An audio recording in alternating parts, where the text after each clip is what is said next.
vamos ao nosso tema de hoje. Ele é o meu Deus. Fala junto comigo. Ele é o meu Deus. Nós vamos ler o Salmo de número 91. Hoje eu vou fazer a leitura na clássica versão revista e corrigida de João Ferreira de Almeida. O motivo é que boa parte dos brasileiros cristãos, tanto católicos quanto protestantes, decoraram esse texto nesta versão. Muitos dos nossos pais e avós, aliás, quantos de vocês têm pais cristãos que te levavam nos cultos da igreja, ou avós cristãos, né, que levavam nos cultos da igreja? Muito bem. É muito provável que talvez eles soubessem até mesmo de cor esse texto aqui. Pelo menos lá em casa era assim. Minha avó sabia, meu pai sabia, minha mãe sabia, eu não. Então eu ficava tentando decorar o texto, porque já na minha pré-adolescência, quando eu lia a Bíblia, eu já lia numa versão diferente da deles. Então, isso foi atrapalhando um pouquinho para decorar o texto. Mas eu estou usando essa versão clássica, ela é bem poética. Algumas palavras de português clássico eu interpreto aqui para vocês.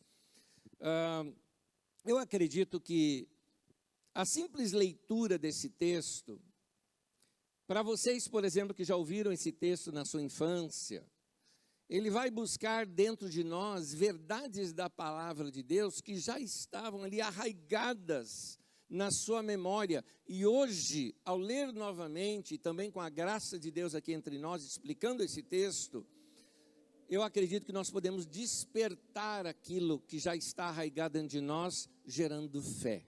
Uma fé viva, num Deus vivo, num Deus atuante, porque esse texto mostra um Deus presente. No Antigo Testamento, houveram vários entendimentos acerca de Deus. E nesses entendimentos, vindo para aquele povo, por exemplo, as experiências do povo do Sinai, as experiências do povo lá do Egito, que estava passando aquele tempo no Egito e que foram libertos ali no Êxodo, são experiências diferentes. Você pode notar, por exemplo, o povo que veio do Egito, lá no texto, quando vai falar, diz assim, que Deus ouviu o clamor do povo, Ele desceu, Ele viu. Essas expressões mostram Deus presente, atuante, perto. E Ele ali é chamado de Yahvé, Jeová. E na experiência do povo do Sinai, você vê um povo assim, temeram a Deus, não quiseram chegar perto, temiam sequer olhar para o rosto de Moisés, eles o chamavam de Elohim, né? Então você nota que essas experiências diferentes agora começam a se mesclar ao longo da caminhada desse povo com Deus. Este salmo é para despertar no povo um Deus mais do que presente. Um Deus que não está só vendo, ouvindo, mas está intervindo na nossa vida. É interessante a revelação deste salmo. Eu quero lê-los com vocês, Salmo 91, vamos ler inteiro. Quiser acompanhar comigo nas telas, ou se você estiver usando um aplicativo, procure aí a versão revista e corrigida de tradução de Almeida.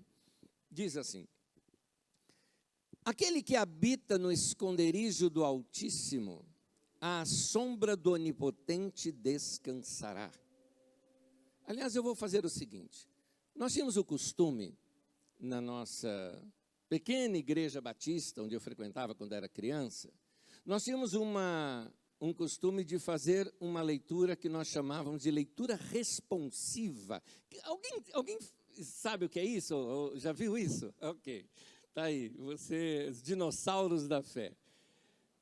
Eu achava interessante, a leitura responsiva era assim, o pastor lia um versículo e o povo lia o segundo versículo. Então, vamos fazer isso? Coloque de novo nas telas aqui para mim, só para eu checar algo. Estão com os números? Estão. Então, eu vou ler os números ímpares, vocês leem os números pares. Pode ser assim? Então, eu deixo com vocês, vocês vão se atropelar aí na leitura.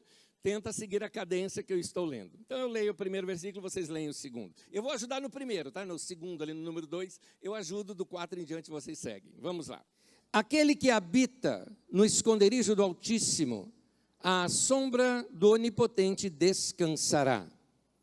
Direi do Senhor, Ele é o meu Deus, o meu refúgio, a minha fortaleza, e nele confiarei. Porque Ele te livrará do laço do passarinheiro e da peste perniciosa. Ele te cobrirá com suas redes, e debaixo das suas asas estarás seguro. A sua verdade é escudo.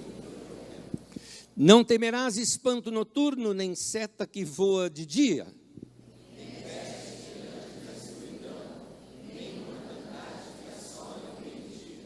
Mil cairão ao teu lado e 10.000 à tua direita, mas tu não serás atingido.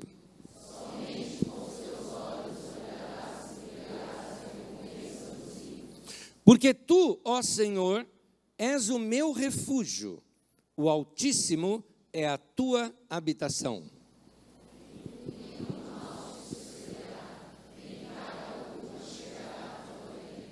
Porque aos seus anjos dará ordem a teu respeito para que te guardem em todos os teus caminhos.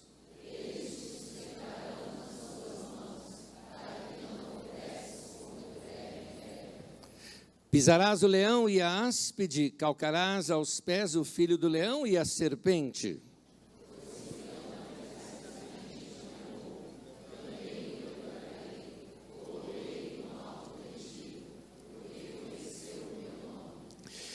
Ele me invocará, e eu lhe responderei. Estarei com ele na angústia, livrá-lo-ei e o glorificarei. Dar-lhe-ei abundância de dias e lhe mostrarei a minha salvação. Amém. Amém.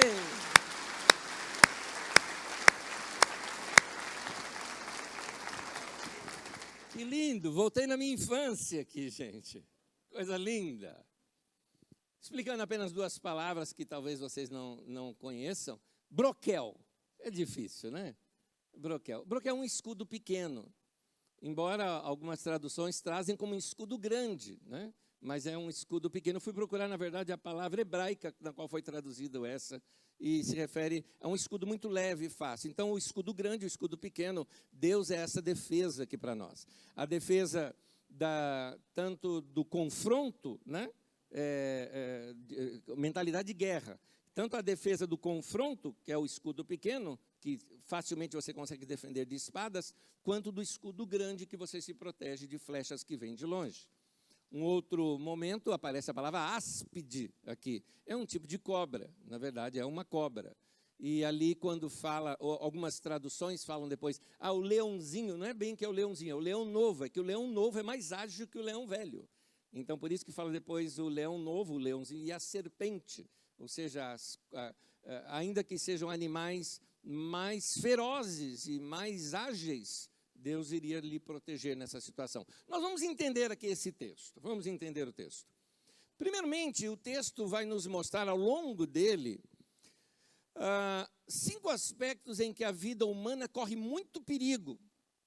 Por exemplo, nós passamos todos por perigos biológicos. Nós não temos controle sobre eles e mesmo nos nossos dias, imagine naqueles dias, se esse texto for, por exemplo, da época de Davi, nós estamos falando mais de 3.000 anos atrás. Então, por mais que nós tenhamos hoje uma ciência muito desenvolvida, nós vimos o que aconteceu na pandemia. Sim, conseguimos a vacina, resolvemos o problema, estabelecemos algumas regras sociais, fizemos uma organização para conter, mas vocês se lembram quando começou? Quando a gente não sabia o que era o tal vírus, a gente não sabia se pegava no corrimão, se pegava no ar, a loucura que era aquela sensação. E eu me lembro que no prédio onde eu moro, o primeiro caso que tivemos registrado em Osasco foi no meu prédio. E aí lá o pessoal não sabia, e tal pessoa usou o elevador, o que a gente faz? Pode, não pode? A gente não sabia, ficávamos trancados dentro de casa com medo, não é? De um modo geral, né? A população de um modo geral, nós tínhamos esse medo. O texto também fala até mesmo da peste perniciosa, ele ele mostra que é alguma coisa muito grave. É muito provável que talvez essa fosse a maneira de se chamar o câncer, que na época não se tinha nem nome para isso, era uma doença completamente desconhecida, não se sabia a sua origem ou o que fosse, ou até mesmo as viroses, como se você acha que existe, se você já viu virose nos nossos dias, naquele tempo você também tinha essas viroses, porque veja a gravidade das viroses. Hoje você pega um resfriado ou uma gripe e você fala, é uma gripezinha, eu tomo alguma coisa e passa. Pois bem, isso que você toma alguma coisa e passa, aquela gripezinha, quando os europeus chegaram no Brasil, só de contato com os nossos moradores que tínhamos aqui, e os nossos povos originários, eles morreram. Inclusive, algumas pesquisas mostram que algumas tribos indígenas morriam não por contato com os europeus, mas por contato de animais que passaram em acampamentos dos europeus e passaram lá com eles e já levaram o vírus. Só para você ter uma ideia, eu estou falando coisa de 500 e poucos anos atrás. Imagina 3.000 anos atrás, como não era isso. A Bíblia fala de peste que anda na escuridão, mortandade que assola ao meio-dia. Talvez o autor se referia a alguma doença contagiosa em que as pessoas iam morrendo ao longo do dia. E nós nos sentimos impotentes diante de situações assim. Um outro perigo que apresenta aqui são os perigos circunstanciais. É o perigo de uma seta que voa de dia. Para nós hoje seria uma bala perdida, um acidente de trânsito, ou talvez não somente com relação à nossa vida, mas até com relação à nossa vivência, ou seja, algum produto, alguma matéria-prima para o seu negócio que entra em crise, talvez por causa de guerra ou alguma outra situação, e agora a empresa sua ou você se endivida com tudo isso, pode vir à falência, simplesmente por causa de uma fatalidade que aconteceu no mercado. O texto também fala de perigos invisíveis em nossa alma, nas emoções, na mente, causando perturbações que chegam ao ponto de tirar o sono. O texto fala de terror noturno. Gente que não consegue dormir, seja por preocupação, seja pela ansiedade do que vai acontecer, seja pelo medo de um assalto, seja até mesmo por sonhos perturbadores, porque as químicas do seu corpo estão em conflito e isso gera-lhe terror noturno, sonhos, pesadelos terríveis. É o bicho do qual você não consegue fugir, lá no sonho. É aquele monstro, é o ladrão que vai te assaltar, isso no meio do sonho, ou você caindo num abismo. São terrores que passamos também e que não temos nenhum controle sobre eles. Interessante que o texto vai mostrando tudo aquilo que foge do nosso controle, que de fato a gente precisa de alguém para nos defender, caso contrário seremos vitimados. O texto também fala de perigos sociais, fala de ímpios por perto, ao alcance dos olhos. Ele falou, você vai ver o castigo dos ímpios, mas o que mostra é que o ímpio está perto. É a surpresa de você descobrir que gente que você confiava são inescrupulosos, são traiçoeiros, falam por trás, armam ciladas contra você. O texto ainda fala dos tempos de guerra, fala tanto dos tempos de guerra, como nós podemos ver nos nossos dias as falências, 1.000 caindo de um lado, 10.000 de outro, e tudo muito perto de você. Há também os perigos que nós mesmos causamos. Aqui ele fala daqueles perigos que nós causamos, mas agora nós não temos controle sobre as consequências dele. São arapucas que caímos ou por distração ou por teimosia mesmo. É chamado de o laço do passarinheiro. O passarinheiro, o catador de passarinho, cria-se um laço com comida. E então o passarinho vai ali e vê na comida o quê? Uma oportunidade para ele. É a minha oportunidade, é o meu alimento, é a minha prosperidade. E ele vai e pisa ali e é preso. A partir dali, aquilo é um laço nele que vai gerar a morte nele. Isso nos mostra situações como, por exemplo, Você que se senta à mesa de um restaurante para um almoço de negócios e sai dali achando que vai ficar rico, e daqui a pouco você se vê enlaçado numa pirâmide financeira, está preso com agiotagem ou está preso com dívidas. Ou também aquela troca de telefones, aquela conversa que avançou um pouco mais com o sexo oposto, e daqui a pouco palavras foram trocadas e não dá mais para se voltar atrás, você se vê enroscado, seja com sentimentos que envolvem outras pessoas, ou seja com palavras dadas e se sente preso. Quer voar, mas o laço te prende e te joga no chão novamente. Como você vê, aqui são consequências, ainda que de erros nossos, mas são situações que nós não conseguimos nos livrar sozinhos. Como estudamos aqui, inclusive, no domingo retrasado, num outro salmo, Deus é aquele que quebra o laço do passarinheiro. Então, nós precisamos dessa intervenção. E, por último, tem até mesmo os perigos espirituais aparecem aqui. Porque o texto fala de praga alguma chegará à tua tenda. E aqui está falando de pragas espirituais. Eu acredito até mesmo que na mente do autor tinha-se a ideia da história que já lhes contavam na época ainda dos juízes de Balaão, por exemplo. Balaão que tentou lançar pragas sobre Israel, mas sobre a tenda de Israel não valia encantamento, então não funcionou aquilo. Deus realmente interviu e livrou, mas ninguém sabia dessas pragas. Era algo que somente Deus poderia saber e foi Deus quem interveio. O texto é um alerta, mas o texto também é um texto de vitória. Porque ele começa a descrever o homem e a mulher que saem ileso disso tudo. Mas tem uma razão de ser. Esse texto não é uma mandinga, não tem poder nele sozinho, por ser só um texto. Ele começa já mostrando quem é essa pessoa que Deus livra e por que ela acaba sendo livre. O primeiro conselho que dá aqui no texto é: ande com Deus. Ande com Deus. Traga Deus para a sua vida. Traga Deus para o seu dia a dia. Olha como começa o Salmo 91, versículo 1.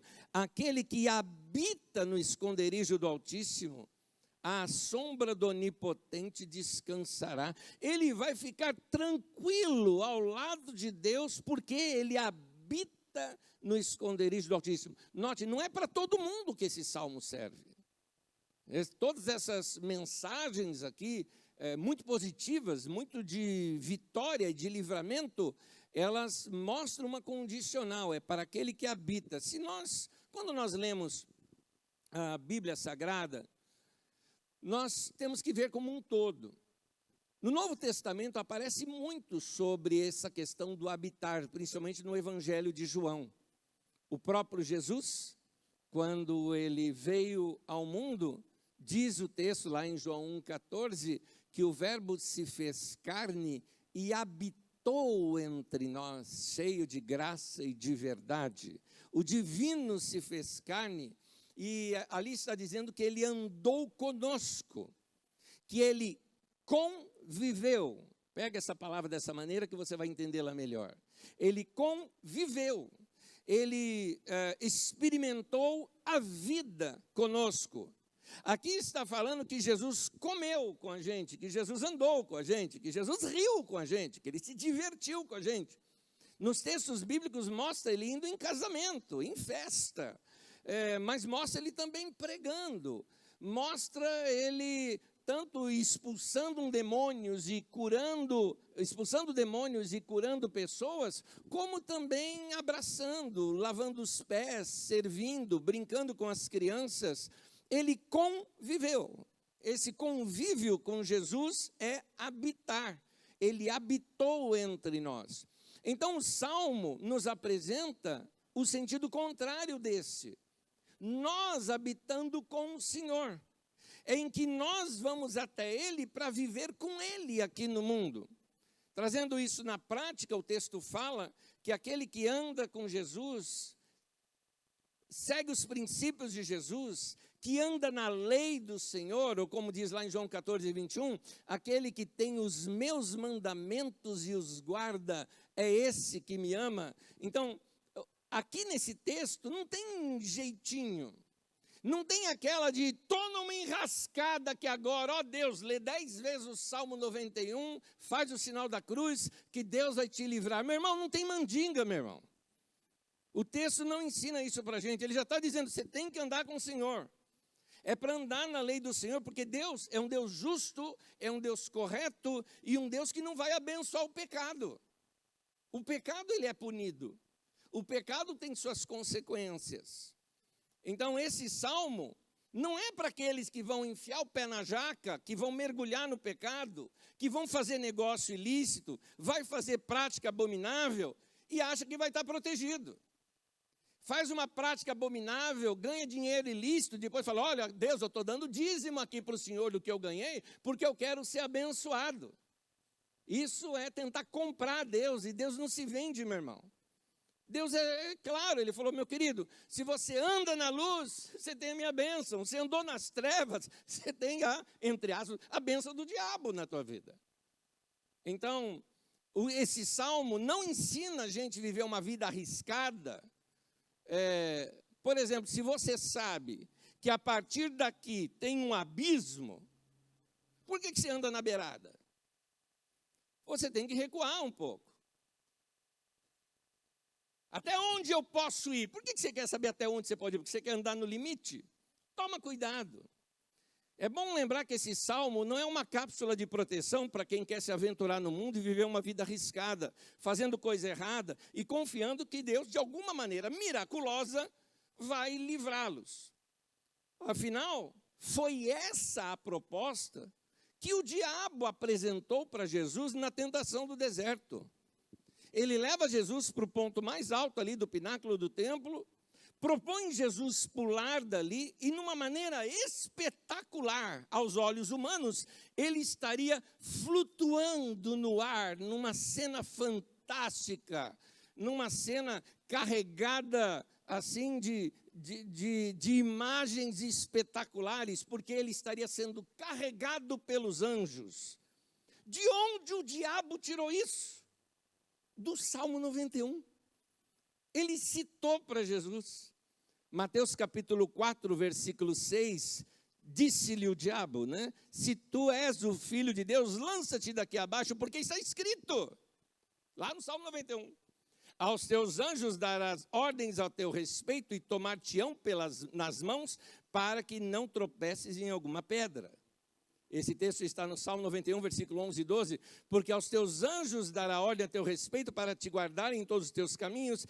Eles te sustentarão nas suas mãos para que não tropeces com teu pé em pedra. Querido, cuidado. Você pode achar que está simplesmente se divertindo, se arriscando na vida, enfiando o pé na jaca, mas pode estar colocando o pé no laço do passarinheiro, numa arapuca, numa armadilha. E esse texto mostra, que nós acabamos de ler, que não basta ter conhecimento bíblico, é necessário ter discernimento. O diabo citou a própria Bíblia para Jesus. Não use a Bíblia para dar desculpas para os seus erros. A Bíblia nos ensina a usar o discernimento, a nos perguntar, Jesus faria isso? Jesus faria dessa maneira?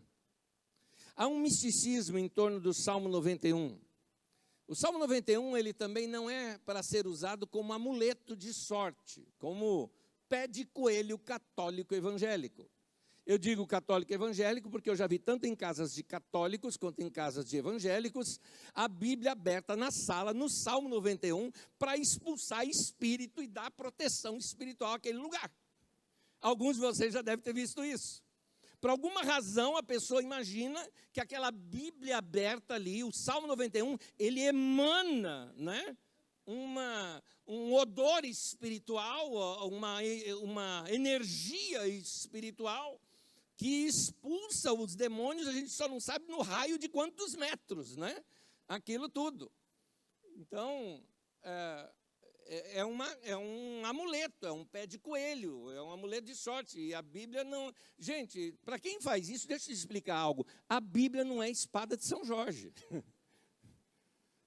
É que algumas pessoas não sabem do que se trata. Aliás, eu não sabia, gente. Eu fui criado num lar cristão, então tinha um monte de mandiga que eu desconhecia. Eu vim conhecer essa depois de adulto, que tem aquela folhagem, aliás, uma folhagem tão bonita, né? Botaram o nome nela de espada de São Jorge, que diz que ela defende a casa dos maus espíritos que entram. Não é?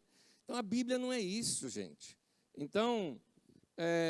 a Bíblia, colocar esse texto exposto na sua sala, não vai proteger você, porque até o diabo sabe de cor esse texto, citou para Jesus e não fez mal nenhum para ele. Esse texto funciona assim. Para quem? Salmo 91. Para aquele que habita no esconderijo do Altíssimo, à sombra do Onipotente vai descansar. Anda com o Senhor, meu irmão.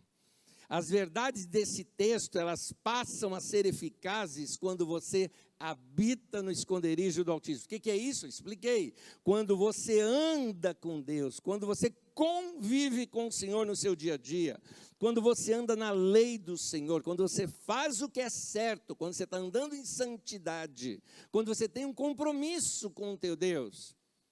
Minha dica para você, levante-se pela manhã. Tenha tempo com as Escrituras, fale com teu Deus, fale com Ele ao longo do seu dia. Nosso Deus anda conosco, caminha conosco, está vivo entre nós. Estudamos isso aqui domingo passado. Gente, é isso na prática que significa para nós que Ele ressuscitou. Jesus está vivo, está andando com a gente, está ouvindo nossas conversas. Lembra-se do domingo passado? Tomé chega para os discípulos, fala lá, olha, se eu não tocar nas feridas dele, eu não vou acreditar. Quando Jesus aparece para ele, diz assim para Tomé, Tomé, toca aqui, toca nos lugares. Ué, mas no texto parece que Jesus não estava lá quando Tomé disse isso. Na verdade, o que o texto está revelando para nós é que Jesus estava ali o tempo todo, só não estava visível para eles. Da mesma maneira, ele está vivo hoje, ele está aqui hoje, ele está no seu dia a dia. Ele está no busão lá com você, ele está no trem lá com você, ele está no seu carro com você, ele está na sua empresa com você, ele está na tua casa com você, ele está quando você assiste TV, ele senta do teu lado, por isso você vai começar a ter vergonha agora de algumas coisas, não é? Então, andar com Jesus é isso, habitar com o Senhor é esse conviver. Esse texto, se você tem essa prática, meu irmão, se você anda com o Senhor, saiba, mal nenhum te alcançará, praga alguma chegará à tua tenda. Amém? Segundo, fale com o Senhor e aos outros sobre o Senhor.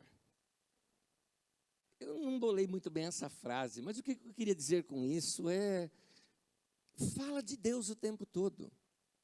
Fala quem Ele é. Quem Ele é. O texto vai dizendo que aquele que habita no esconderijo do Altíssimo, ele diz assim, Ele é o meu Deus. Tema de hoje. Ele é o meu Deus. Ele não é o Deus dos meus pais, o Deus dos meus avós. Ele é também, mas Ele é o meu Deus. Eu tive experiência com Ele, eu sei de quem eu estou falando. Salmo 91, versículo 2. Direi do Senhor. Aí, tem que falar. Ele é o meu Deus.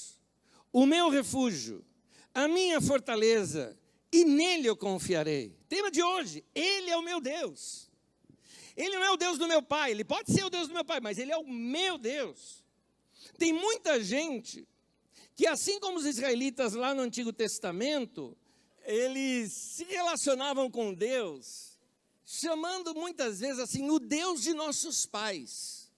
Claro, tem um aspecto aqui que é o aspecto honroso, o aspecto de chamar atenção. Nossos pais, desde o passado, serviam esse nosso Deus. Perfeito isso. Mas vamos tirar um pouquinho a frase, quase que do contexto, e trazer para nós. Tem muita gente que se relaciona com Deus assim, é o Deus dos meus pais. Tem muito marido que é assim, é o Deus da minha mulher. É minha mulher que ora.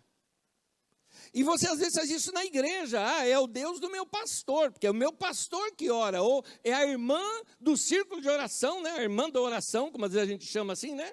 É essa irmã que ora, é o Deus dela. E aí a gente começa a achar que a oração dessas pessoas tem mais poder que a nossa, porque de fato não tivemos ainda a experiência de que esse Deus, ele é o meu Deus. Eu já o experimentei. Eu já falei com ele, já tenho experiência, estou falando de mim, eu estou falando de você. Eu já tenho experiência dele responder as minhas orações. Como é que você vem me dizer que ele não existe? Porque eu vi, eu já experimentei. Quantos de vocês, por alguma situação de doença, de trânsito, de acidente, ou de alguma situação de um perigo iminente, ou de um assalto, ou algo parecido, chegou assim, desculpe a expressão, vou tentar colocar uma expressão suave, viu a morte a um palmo do seu nariz, né? Você assim, viu a morte cara a cara. Quantos de vocês já experimentaram isso? Eu já experimentei isso na minha vida. Mas você está vivo hoje aqui. E você está vivo por quê? Porque hoje você sabe, ele é o teu Deus.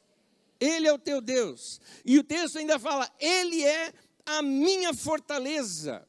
Ele é o meu refúgio, que é o refúgio, o lugar para onde eu corro. Ele é a minha fortaleza, é o lugar onde a própria fortaleza já me defende, somente por eu estar ali. Meu irmão, quando você está no esconderijo do Altíssimo, quando você está naquele seu tempo com Deus, eu te digo, a proteção do Senhor está ali com você. Ele é mais forte do que as arapucas que podem surgir na sua vida. Foi preso no laço do passarinheiro, anda com Deus, ele quebra o laço do passarinheiro. Ele está acima das doenças, ele tem poder para nos curar de toda e qualquer enfermidade.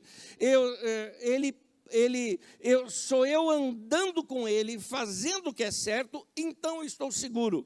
Eu não vou ser enredado por negócios errados, por crises econômicas, por uma razão, eu ando com ele, eu enfrento essa crise com ele, eu enfrento a doença junto com ele, eu enfrento o problema juntamente com ele. Quando você anda com o Senhor, quando o Altíssimo é a tua habitação, Salmo 91, versículo 10, diz assim, nenhum mal te sucederá, nem praga alguma chegará à tua tenda. Amém?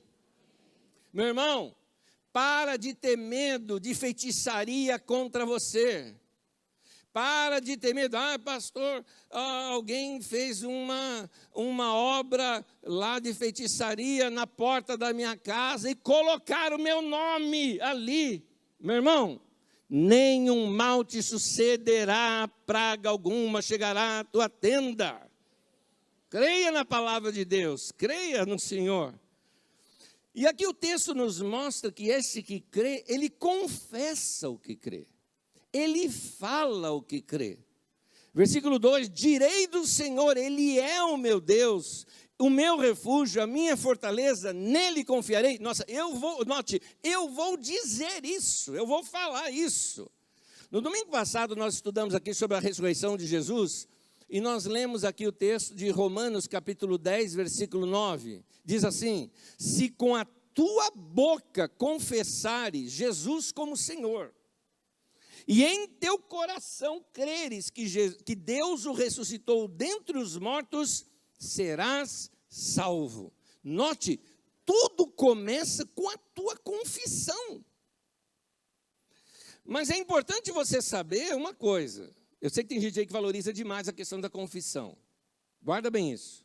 Não há poder na sua confissão ou no ato de você confessar, mas sim no que você confessa. Ou seja, alguns ensinam que o poder está na confissão, mas a Bíblia mostra que o poder está no conteúdo dela. Não há poder mágico na confissão. O poder está na palavra de Deus.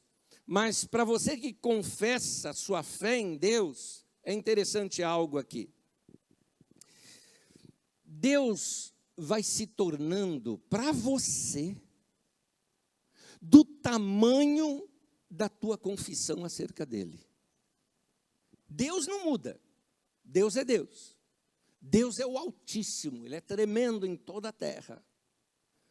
Mas quando você confessa isso, e confessar, aqui não estou simplesmente falando de você ficar recitando o texto, falando ao ar, não é isso que eu estou dizendo. Quando você fala dele, quando você dá testemunho acerca dele, quando você fala de Jesus para as pessoas, quando você fala o quanto Deus é para você, quando você assume essa palavra de Deus, não só dessa maneira, há outras formas de confissão. Fizemos confissão aqui hoje, de que maneira? Através da leitura bíblica, e fizemos isso através dos cânticos que nós cantamos. Nós confessamos a nossa fé em Deus aqui. Quanto mais você fala do teu Deus, maior ele vai ficando para você. Deus se torna do tamanho da sua confissão. Não que ele se torna, mas na sua mente, no seu coração, na sua revelação acerca dele, ela começa a crescer à medida que você vai falando acerca dele. Portanto, meu irmão, fale do Senhor, confesse sobre o Senhor. Essa nossa percepção dele vai crescendo à medida que nós falamos dele, do seu poder e da sua palavra. E aqui, há aqueles que amam a Deus, há aqueles que andam com o Senhor. Eu quero terminar lendo o Salmo 91, do versículo 14 ao 16, só que eu quero que vocês leiam junto comigo. Leiam junto comigo esse texto. Vamos lá, Salmo 91, versículo 14 em diante. Pois que tão encarecidamente me amou, também eu livrarei, pô-lo-ei num alto retiro, porque conheceu o meu nome. Ele me invocará, e eu lhe responderei. Estarei com ele na angústia, livrá-lo-ei, e o glorificarei. Dar-lhe-ei abundância de dias, e lhe mostrarei a minha salvação. Ao nosso Senhor. Aleluia!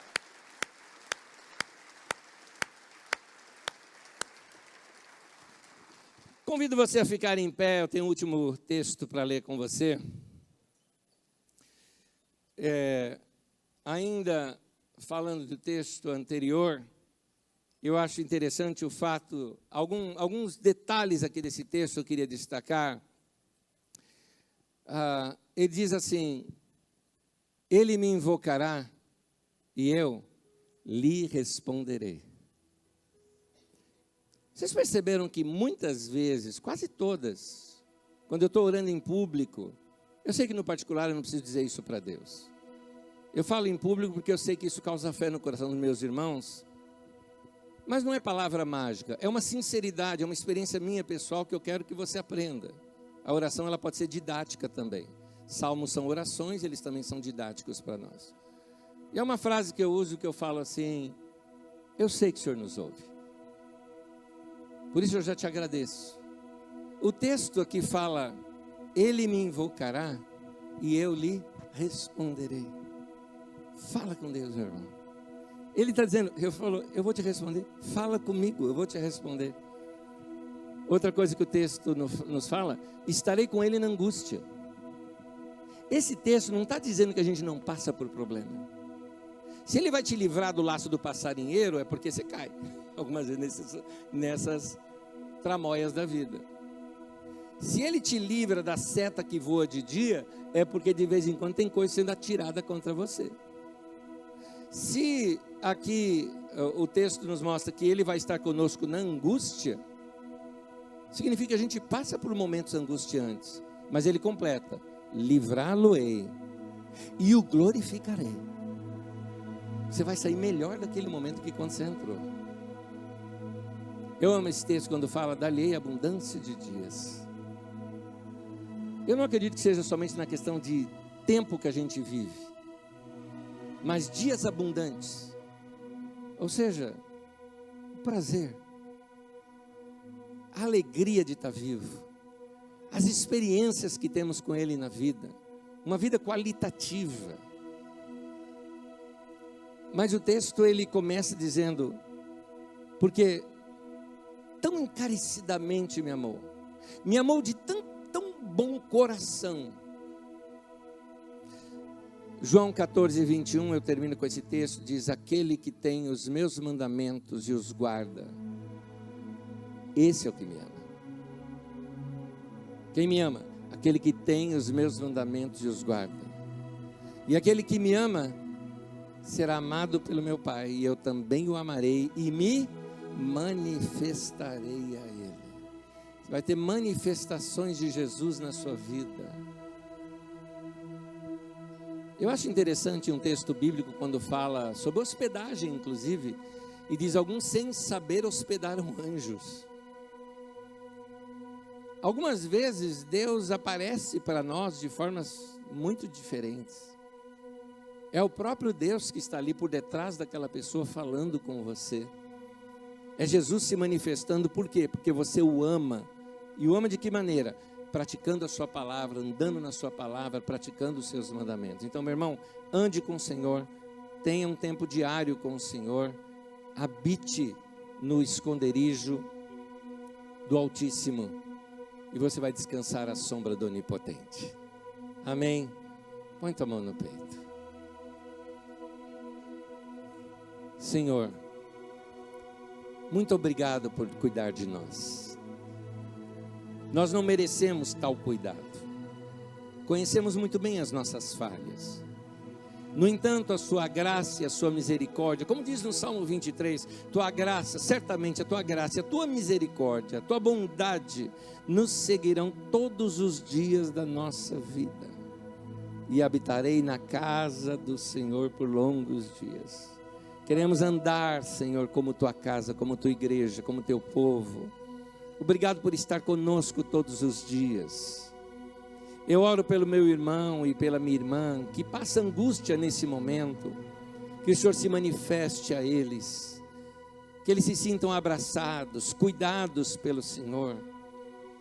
Talvez na sua angústia e no seu coração apertado, não percebam, como aqueles discípulos na estrada de Emaús, não perceberam Jesus caminhando e conversando com eles. Senhor, se revela aos meus irmãos da tua presença.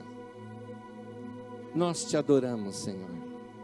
Queremos dizer como tema dessa mensagem de hoje: tu és o meu Deus, nossa fortaleza, nosso socorro bem presente na angústia. Tu és o nosso refúgio, tu és aquele que está conosco. Queremos falar isso do Senhor para que esta verdade cresça dentro de nós. Muito obrigado pelo teu grande amor, Senhor. Em nome de Jesus. Amém. Ao nosso Deus.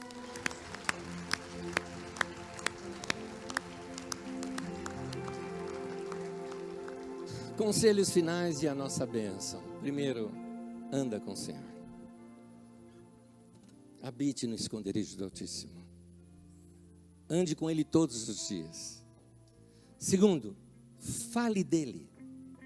Fale para Ele na sua confissão de fé.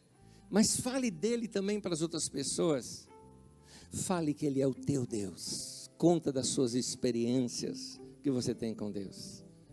Tenho certeza que no meio da angústia, no meio da tribulação, você vai perceber essa mão amiga do Senhor. Ele vem para te salvar.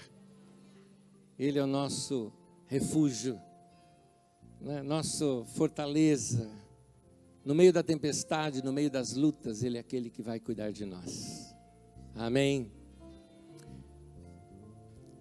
Que a graça do Senhor Jesus, o amor de Deus, o nosso Pai, e a comunhão do Espírito seja com todos, de agora e para sempre.